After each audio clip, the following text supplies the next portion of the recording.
Одан кейін 2012-де шықтым, 2011-де, 2012-де сотталдым. Одан кейін 2016-да шықтық жердің несіне.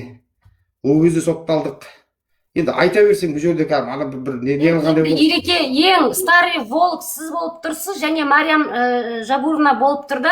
Сізге сұрақ қояйыншы, неге кеше Руслан Найман Масатты, яғни Әлібек Молдинді тетушка деп ақпарат таратып жатыр. Сіз Масатты, яғни Әлібек Молдинді жақсы танисыз ба? Сіз Русланның сөзіне қосыласыз ба? Русланның сөзіне қосылмаймын. Мен бірінші Әлібек Молдин болу үшін Әлібектің несінен өту керек адам. Әлібектің бәтеңкесін киіп, Әлібектің несін көріп, біз Әлібекті баяғыдан бері танимын, 2015-тен бері қаратай. Одан кейін Әлібекті қаншама рет 405-пен қинап, үйіне дейін обыск жасап, не қылды. Одан біраз адамдар білмейді. Қазір Әлібек болу үшін Әлібекті өзім сыйлаймын, құрметтеймін. Әлібек қазақтың батыры. Мен оны құрметтеймін. Әлібектің жолынан өту үшін дух вагон болу керек. Тағы не айтамын? Әлібектің өмірін көру үшін біраз нәрсе көру керек. Менің түсінігім бойынша Руслан Найманның Әлібек тетушка КНБ-ға жұмыс жасайды деген ақпаратын жоққа шығарасыз. Әрине жоққа шығарамын, 100%. Жоққа шығарамын. Себебі сіз ең үлкен старый волк болып тұрсыз қазір 2005-тен бері жүгіріп жүрген халық үшін. Сіз білуіңіз керек кімнің кім екенін, белсенділікте жүрген кімнің кім екенін білуіңіз керек. Сол үшін сізге арнайы сұрақ қойып отырмын.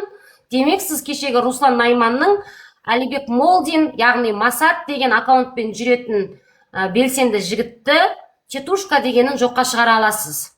Жоққа шығара аламын, потому что біздер дейтін ең бірінші рет келгенде бар ғой, мен де алданып, кезінде мен Назарбаевтың актер болған адаммын. Мына Мұхтар Шақанов, Болат Абилов, Қосанов, Жармақан Тұяқбай, Тоқтар Әубәкіров, бәріміз бір партияда болғанбыз кезінде. ОЮЗДП-да болдық, неде болдық. Мен ол кезде жас болдым да, 20-дағы жігіт болдым. Мен талай рет алдандым. Мен сол кезде бар ғой, сол кезде мен талай жас болдым да, білмей қалдым да, бұлардың бәрі Назарбаевтың театрында жұмыс жасаған актер екенімізді мен кішкенеден кейін түсіндім. Біраздан кейін да, мен ол кезде жас болдым. Біраз нәрсе. Айта берсек қазір көп қой әңгіме. Бірақ Әлібек Молдин болу үшін, Әлібектің несін адам түсіну үшін, Әлібектің бәтеңкесін киіп өмірін сүру керек. Бұл жерде кеше келген қыз жігіттер тиктоктағы аккаунт ашып алып, бұл жерде айқайлап отқандар, сендер Әлібектің өткен бір несін жұрнағында көрген жоқсыңдар. Жұрнағында бір.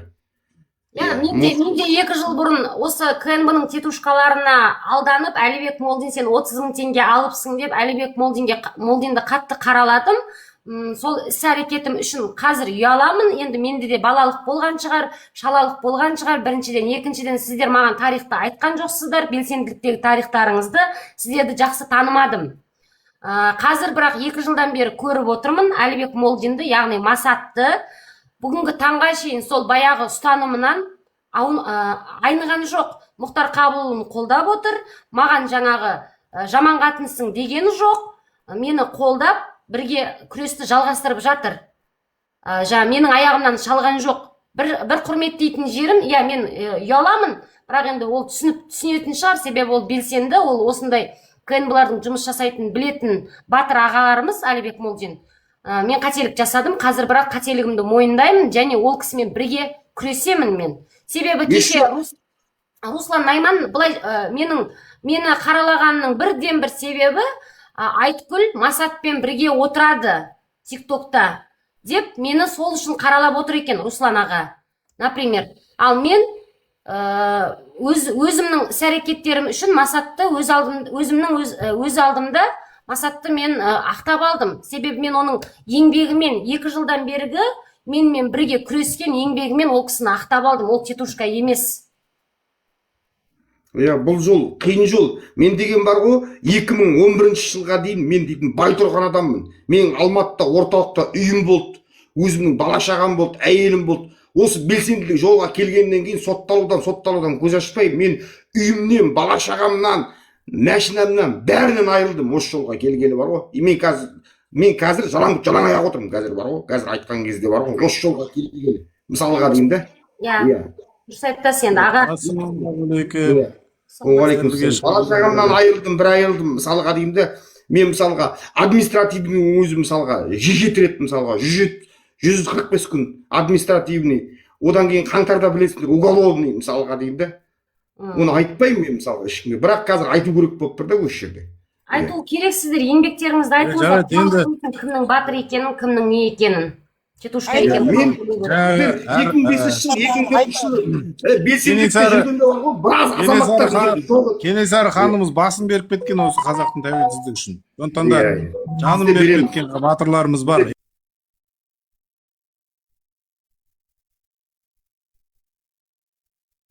Оның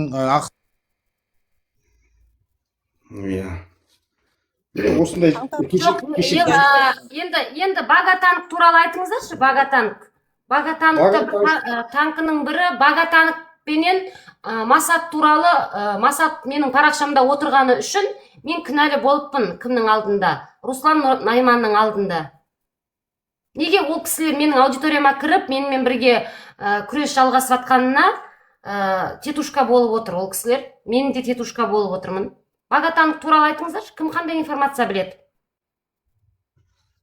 Багатанк дейтін ол қазақтың нағыз батыры, бір сөзді жігіт, нағыз қазақтың үлгі алатын жігіт. Багатанктың просто Багатанк сияқты жігіттерді қазір қазақ түсінбей отыр. Ертең Багатанк өліп қалған кезде Дулат Ағаділ сияқты мұрын құшақтап әлі жылайтын боласыңдар әлі.